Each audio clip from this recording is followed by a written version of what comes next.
Uy kadwa, alam mo yung feeling na parang ang init ng panahon pero gusto mong kumain ng mainit din?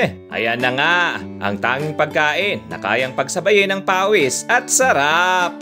Kung may ulam na pampagana, ito naman ang dessert na pamparelax sa kaluluwa. Mga kadwa, pag-usapan natin ang isa sa pinaka-komportabling comfort food sa Pinas, ang ginataang mais. Simple lang ang itsura niya pero aba, mayaman sa laman, lasa at nostalgia.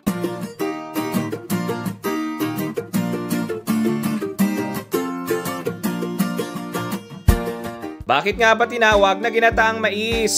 Madali lang, ginataan kasi niluto sa gata at mais kasi may mais. Duh! Pero higit pa dyan, ang kombinasyon ng gata at mais ay parang love story. Simple, pero tumatagal. Saan nga ba ito galing? Ang ginataang mais ay classic Pinoy dish na galing sa mga probinsya. Usually sa Luzon at Visayas. Panahon pa ni Lola, tuwing hapon habang may umuusok na kaldero sa kalan, may maamoy kang gata na halong malagkit at mais. Amoy merienda time!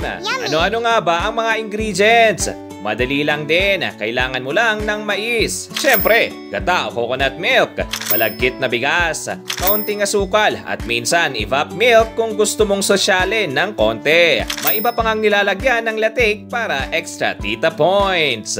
Mga iba't ibang bersyon. Yung iba, ginagawa itong soapy style, parang lugaw pero pang dessert. Meron din namang thick and creamy version, halos pudding na. At syempre, may mga pasimuno ng ginataang mais with langka. Kung gusto mo ng twist na fruity pa rin kahit mais. Ngayon, ito ang madalas nakakalimutan. May benefits din ito.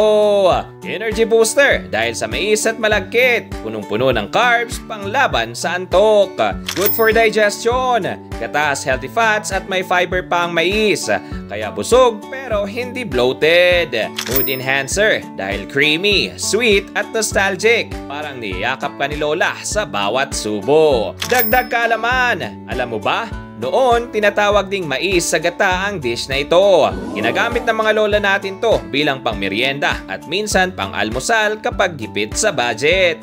Literal na isang kalderong sustansya kasi kahit mura, busog na ang buong pamilya. Kaya kung gusto mong mag-relax pero walang pang bakasyon, isang ng ginatang mais lang, solve na! Sarap sa tiyan, lambing sa puso at nostalgia sa kaluluwa. Tandaan, sa buhay, minsan hindi mo kailangan ng gatas ng baka.